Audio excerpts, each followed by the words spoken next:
Léa Salamé, l'une des journalistes et présentatrices les plus en vue de France, est l'incarnation de la résilience, du talent et d'une passion incessante. Née le 27 octobre 1979 à Beyrouth, au Liban, sous le nom de naissance Hala Salamé, elle a surmonté les barrières culturelles, les guerres et les préjugés pour devenir l'un des visages familiers de la télévision et de la radio française. À 45 ans, elle est non seulement une présentatrice appréciée sur France Inter et France 2, mais aussi une icône de force, de finesse et de sensibilité. Cependant, derrière le halo d'une brillante carrière se cache une personne avec de profondes cicatrices, des douleurs qu'elle a essayé de cacher sous une apparence confiante et un comportement professionnel. Finalement, dans un rare moment d'honnêteté, Léa Salamé a avoué sa douloureuse vérité, les secrets qu'elle avait gardés, les plus grandes peines de sa vie et les dures épreuves qui l'avaient façonnée. Cette tristesse, profonde et persistante, fait partie intégrante de sa vie et de son parcours professionnel, un parcours rempli de larmes, mais aussi de lumière. La plus grande tristesse de la vie de Léa Salamé, qu'elle a partagée avec une émotion rare dans une interview sur France Inter en avril 2025, a été le profond sentiment de perte de son pays natal, le Liban, où elle est née mais a été forcée de quitter enfant.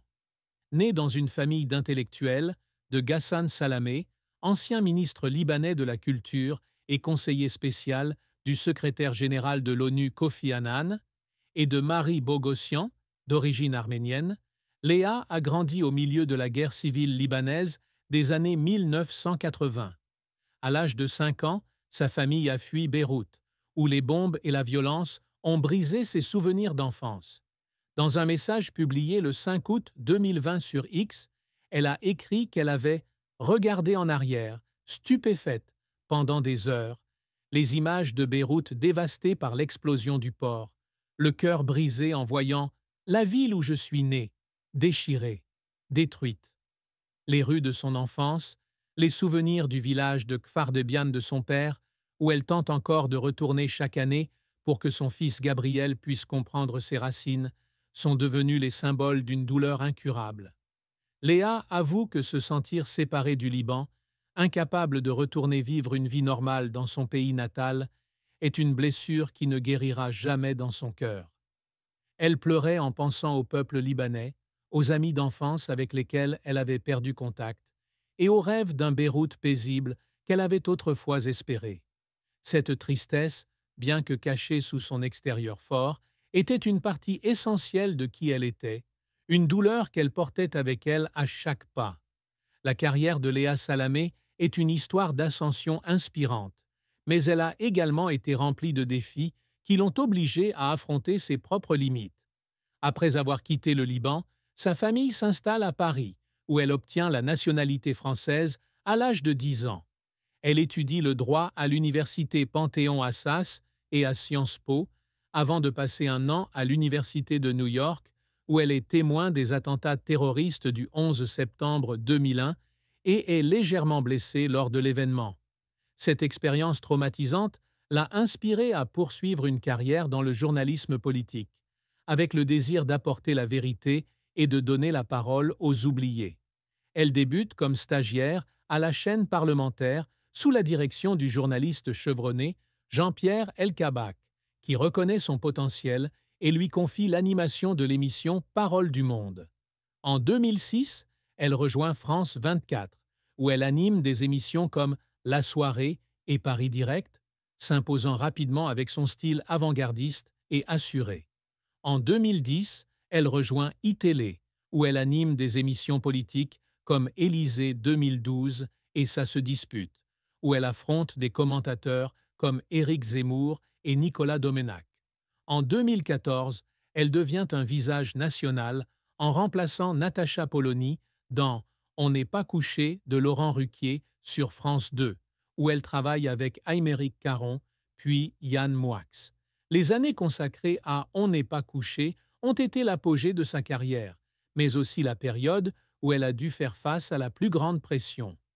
Avec son style d'interview franc et parfois acerbe, elle suscite souvent la controverse. Un moment mémorable a eu lieu le 14 avril 2016 lorsqu'elle a interviewé le président François Hollande dans l'émission Dialogue citoyen sur France 2 avec David Pujadas. Lorsque Hollande a commenté la question des réfugiés, elle a lâché « Vous plaisantez ?»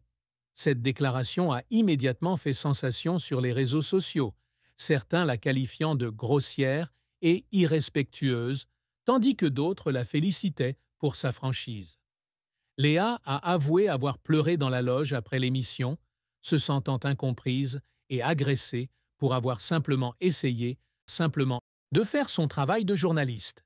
Ces critiques l'ont amenée à se questionner, se demandant si elle n'allait pas trop loin dans ses efforts pour prouver sa valeur dans une industrie souvent dominée par les stéréotypes de genre et de race. Un jour, après avoir lu un article la décrivant comme trop agressive pour une femme d'origine libanaise, elle s'est assise seule dans son appartement parisien, pleurant à cause d'un sentiment d'injustice et de solitude. Après, on n'est pas couché. Léa continue d'affirmer sa position avec des émissions comme l'émission politique sur France 2 et la matinale le 7-9, devenu le 5, 7/10 sur France Inter, qu'elle co-anime avec Nicolas Demorand depuis 2017. Elle s'impose également avec l'émission culturelle Stupéfiant et le podcast Femmes puissantes, où elle interviewe des femmes de premier plan telles que Christiane Taubira, Leila Slimani et Aya Nakamura, publiés en 2 livres en 2020 et 2021. Son succès a été reconnu par des titres tels que Femme de l'année 2014 et Meilleure intervieweuse de 2015, prix Philippe Caloni de GQ France. Récemment, elle a animé le talk-show Quelle époque sur France 2, où elle continue de livrer des dialogues perspicaces avec des personnalités comme Robert De Niro et Nicolas Bedos. Cependant, sa carrière n'a pas toujours été facile. Un revers mémorable est survenu en 2018, lorsqu'elle et Nicolas Demorand ont été critiqués pour avoir publié une vidéo d'autocongratulation sur le site internet de France Inter, peu après que le ministre de l'Environnement Nicolas Hulot a annoncé sa démission en direct. Léa a admis avoir pleuré dans son bureau après l'incident, se sentant mal jugée et craignant que sa carrière puisse être endommagée. Mais elle s'est rapidement relevée, s'est excusée publiquement et a continué son travail avec plus de détermination. En plus du journalisme, Léa a également dû faire face à des défis personnels qui l'ont parfois laissé briser. L'un des plus grands défis est de concilier mon identité multiculturelle. En tant que Libanaise, arménienne et chrétienne, elle s'est souvent demandé où elle appartenait vraiment. Dans une interview accordée à Arab News en 2020, elle a partagé qu'enfant, elle était toujours confuse quant à son identité. « Je ne savais pas ce que j'étais. J'étais arabe, arménienne ou chrétienne. » Le sentiment de ne pas vraiment appartenir à un endroit la faisait se sentir seule, surtout au début de sa carrière, lorsqu'elle craignait que ses racines libanaises ne la gênent dans l'industrie médiatique française, où les femmes blondes aux yeux bleus dominaient souvent. Un jour, alors qu'une collègue plaisantait en disant qu'elle était trop différente pour réussir à la télévision française, Léa a pleuré dans la voiture sur le chemin du retour, avec l'impression de mener une bataille perdue d'avance. Mais c'est cette différence, son audace et son intuition, qui l'ont aidée à transformer ses apparentes faiblesses en force, comme elle l'a démontré dans ses célèbres paroles au président Hollande. Un autre défi est de concilier carrière et vie de famille. Léa est la mère de Gabriel, né en 2017, et est la compagne de Raphaël Glucksmann, homme politique et parlementaire européen. Dans une interview accordée à TV Magazine en 2022, elle avouait que travailler sans relâche sur France Inter et France 2 lui laissait peu de temps à consacrer à son fils et au beau-fils de Raphaël. Elle a dit que cela faisait 7 ans qu'elle n'avait pas pu prendre le petit déjeuner avec son enfant, et cela lui avait brisé le cœur. Un jour, lorsque Gabriel demanda pourquoi sa mère quittait toujours la maison plus tôt, Léa pleura dans la salle de bain, se sentant coupable de ne pas pouvoir passer plus de temps avec son enfant. Elle a promis à ses enfants qu'elle ralentirait après l'élection présidentielle de 2022, Mais les pressions du journalisme et le désir de rester au sommet lui ont rendu difficile de tenir cette promesse. De plus, sa relation avec Raphaël, bien que remplie d'amour, ne fut pas sans tempête. Lorsque Raphaël s'est présenté aux élections européennes de 2019 et 2024, Léa a été contrainte de se retirer temporairement des interviews politiques pour éviter les conflits d'intérêts, une décision qui, selon elle, limitait sa carrière.